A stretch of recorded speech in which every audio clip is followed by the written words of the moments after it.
Welcome to the Eskrima podcast. My name is Jason Enai, and I am an Enai in Escrimador. Today is September 27th, 2023, and 23 years ago, I got a phone call. Hurry, come. Your dad's not well. And so I hurried. I had taught all day. At that time, I was probably, I would teach, 4 days a week, I think. About 4. Twice a week in Santa Cruz area, and twice a week in the San Jose area. I had my own school going on in Boulder Creek, California / Capitola. So the group would meet, if my memory serves, we were meeting in both locations at that time. And then I would teach in the San Jose area with my sister. But now Guru, Sherry Kennedy was, and her husband were getting a private lesson. And apparently, my father wasn't well. By the time I got to the hospital, he had already passed. These days, if you've ever lost a parent, it doesn't get any easier. Usually about this time of year, Father's Day, his birthday, I usually wear this mustache in memory of him. And think about him a lot. Losing your father can be different for different people. It depends on your relationship with them. Losing your mentor and teacher is difficult. Losing a friend, that's difficult too. So it was a very complicated relationship my father and I had. We had worked together professionally in production for semiconductor industry for a number of years. I was his direct report as an assistant operations manager. And, obviously I was a student from the age of, 6 officially, although I had started before then, all the way until I was 27 when he passed. And, I guess this podcast is mostly, just a little bit of a memorial. Go ahead and like, comment, and share, and then skip it if you don't want to hear about that. But, my dad was an interesting individual. I'd seen him, deal with some very difficult things all on his own. I had seen him really come to care for and rely students that inevitably disappointed him to the point of disloyalty. And loyalty was like one of the most important character requirements that he had of people that he would associate with. His honor and loyalty, but loyalty being most important among his students. When my father passed, myself and my sister and Steve, teaching out in Tennessee, were the only people that were even remotely eligible for any kind of promotion, because we were the only ones teaching, and hadn't tried to actively compete against him in some way, shape, or form, or gone against his requirements. Like, he had kicked the guy out in Paris, France, who was representing him, told us not to talk to him, and then people continued to talk to that guy. So my dad wasn't too pleased with that. So he was at a time in his life where the person that he thought he was in love with, he couldn't talk to. And, some of his closest students had hurt him pretty deeply. But he was still pretty happy as a person with all those things. You see someone, you really learn the strength of someone's character when they go through something difficult and they don't lash out. They don't try to break something that's already been made. They try to continue to build and move forward without, any kind of negativity or anything like that. It's amazing kind of strength someone has to be able to do that, because if you've ever been at the breaking point, the temptation to break others is pretty high, or at least just break things in general, not necessarily physical things, but like relationships and the work of another person or something like that, if you have a say in it. So yeah, it was difficult losing my father, and it was difficult for all of the students, regardless of what their relationship was with him at that time. We foolishly make this assumption that we have time to repair something if they find out or something like that. Thankfully, he and I had many conversations about relationships and the future of the United System of Eskrima, and what he wanted for me and what he wanted for the art, and how to handle certain particular problems. And then anything that he found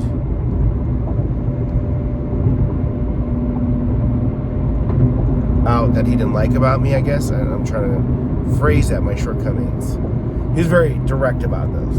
You gotta not do this and do that. That's a relationship that he and I had, and it was a pretty good relationship. I talked to him about things that I didn't like about what he had done and how that had hurt me. And so we were able to look at each other in the end, eye to eye, without, to my knowledge, a single hang-up, a single lingering thread that needed to be pulled. And I'm thankful for that. I'm thankful for the relationship and the man that he mentored me to be able to have that conversation with the one person you look up to the most, your father, right? Not just like he was like a father to me, but he was my father, and he raised me, and he taught me what not to do and what to do by his actions, sometimes directly, sometimes implicitly. So today is September 27th, 2023. And I wonder, as I often do publicly, what do you think about, the world, knowing what he thought about politics then, and the world, seeing what he'd think today.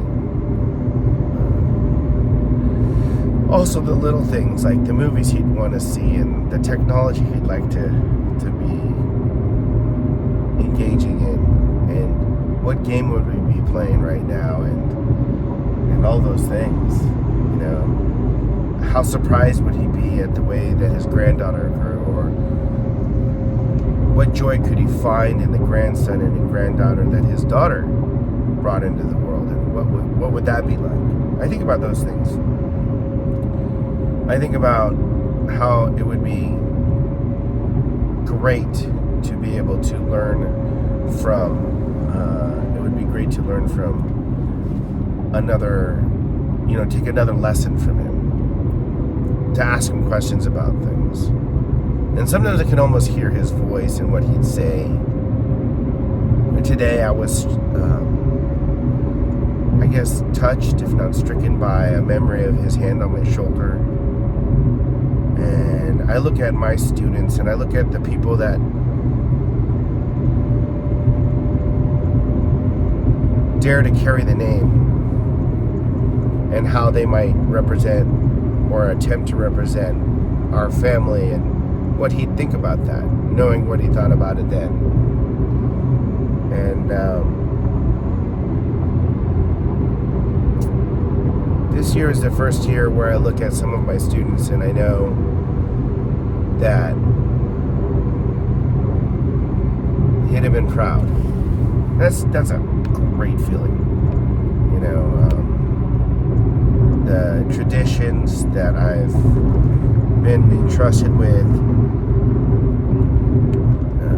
as an Eskrima, and one who teaches others to become Eskrima, what that's like and what that means in terms of the propagation of Filipino martial arts, the proselytization of the warrior ethos, and the maintenance of and growth of the Anayan system of Eskrima, and the tradition that he set the precedent for, right? He learned from some great teachers, and then he took it further. And what does that look like, and how do you follow in those footsteps? How do you manage precedents when it's inconvenient to your purpose, or what you assume to be your purpose, right? So I think about him every day, and sometimes I talk to him. Sometimes I wish I could talk to him. But yeah, my father was that kind of escrimador that was not about bravado. There was no false pride. There was an intrinsic humility in the way that he conducted himself. But at the same time, God help you if you told him what he didn't work, because he'd use it on you and he'd mangle your arm and you'd be done. Your arm would never be the same. For real. So, and I got a chance to see my dad get in several altercations, one on my behalf, or rather I should say impending altercations. I had seen him diffuse something because the other person's misunderstanding. I'd seen him step to the precipice ready to leap, and I'd seen him really throw hands, if you will. He would fight. I'd seen him fight on a number of occasions, and I fought him too. That was great. To be able to have that, and then hear his laugh. He'd say, "I'm not laughing at you, I'm laughing with you." And he'd elaborate and say, it's only funny because I've done it too. And so I know what you're going through, right? So, I miss my father very much. And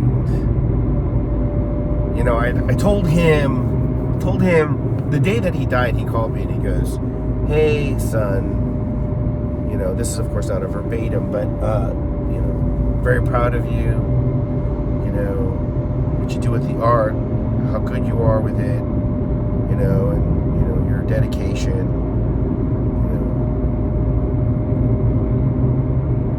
you're my only student that's done that, kind of thing." And I'm like, "Oh, okay." And then I said to him, "I don't do this to make you proud anymore. I do this because it's the right thing to do, and you taught me to choose right from wrong." That was basically what I said to him. And then he died.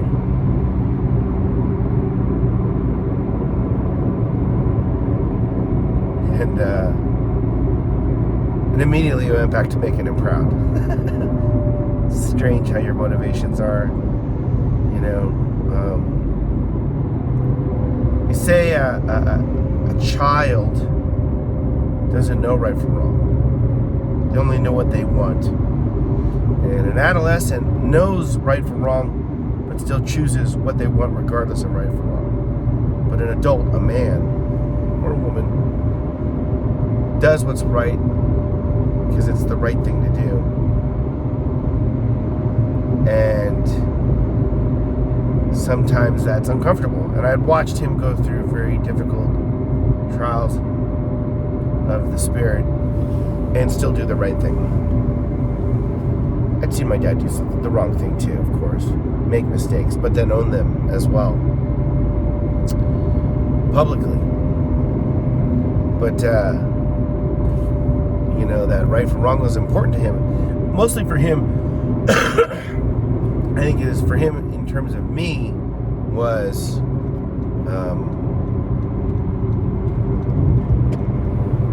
he saw that my personality and character was such that I could still be tempted to do the wrong thing if I was so emotionally inspired. So that was his concern. So he was very persistent and insistent that I learn to do the right thing at the right time. And the right thing all the time. And if I were to say the most valuable thing that my father ever taught me was right from wrong, and how to choose right. And in the same very breath say that the most difficult thing he's ever taught me to do is to consistently choose the right thing, even though it ain't gonna be much fun. So I tell the students nowadays, the first reason you learn martial arts is self-control, but the second reason you learn martial arts is self-discipline. And then the third reason you learn martial arts is self-defense. Because if you can't make yourself do the thing that's necessary when it's difficult to do because of your feelings, your fear, then you can't truly defend yourself, right? Because confrontation is inconvenient, uncomfortable, difficult. And while my father was no saint by any means, he was just a man. He was a wonderful man, but he was just a man. He did understand, that the thing that we do, us Eskrima requires for us to be better. Because the knowledge that we have, that specialization, right, makes things unfair. And if you have poor morals, right, poor character, then you shouldn't be learning the art. That was my father's feeling. The curriculum was literally designed to weed out the weak. And I'd say it's about 90% successful with that, right? It very easily does that, but there are those that are rather resilient but are ultimately flawed in character that make it through, over the years. But I have the benefit of retrospect. I can look back from my, 30 plus years of teaching. 31 years of teaching, and the time that my father started doing martial arts, he would have been about 21, 22 years old to the time that he passed when he was 54, and overlapping that time was I would have seen most of that as an infant and all the way into adulthood, and so I can look at that and see where we were successful, are successful, and where we could improve in terms of how we teach the art and pass it down, and who we pass it down to, and how we make sure or ensure that we entrust this tradition and this obligation to the right people, right? There's no guarantee, of course, but that was one of the things that my father really wanted, was to make sure that the art would survive him, his art, the system, and that it would be in the hands of people that were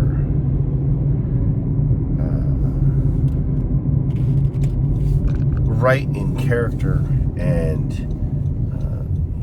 strong in their convictions, who were not selfish people or fearful people or avaricious. That was important to him, and I think that he was mostly successful.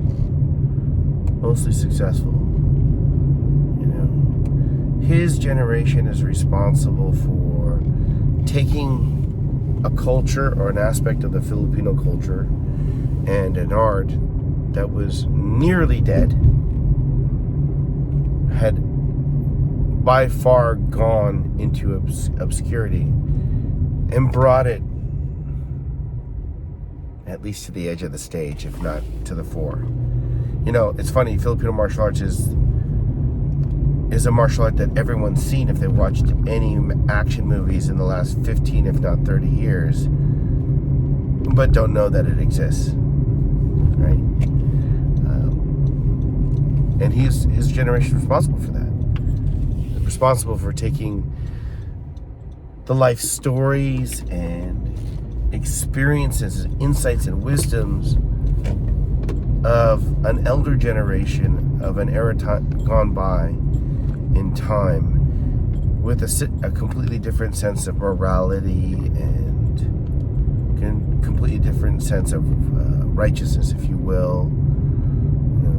That generation took the art into World War II and used that art, our art, and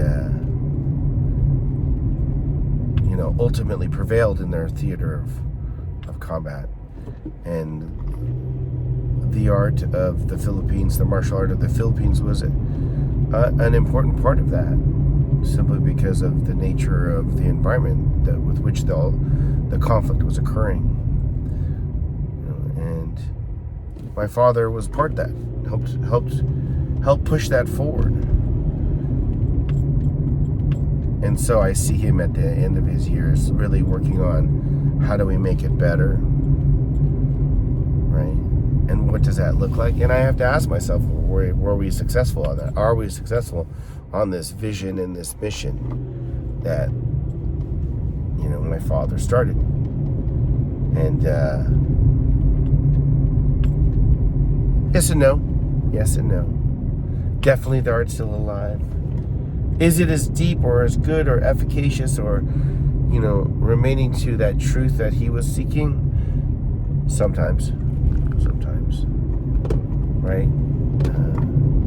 I think that's the human element. My father said that the code of conduct was not something that was rigid, but it was the spirit of which you needed to follow. Being honorable to your teacher and to the art, your family, being loyal, being respectful, having discipline, right? Holding yourself to a higher rule, a higher code, a higher conduct, right? While being fair, being just, and ethical. That requires a lot of discipline. So I'd say we're mostly successful. And you'd probably say good job, but here's where we can improve. Very much like when you would graduate, you say, I've given you the tools, it's time for you to use them. Yeah, I miss my dad. And I imagine as I continue these podcasts, as the format changes to something more formal, not when I'm driving, it'll continue to be September 27th, where even though I do the memorials conveniently located around weekends so that everybody can participate, this is the day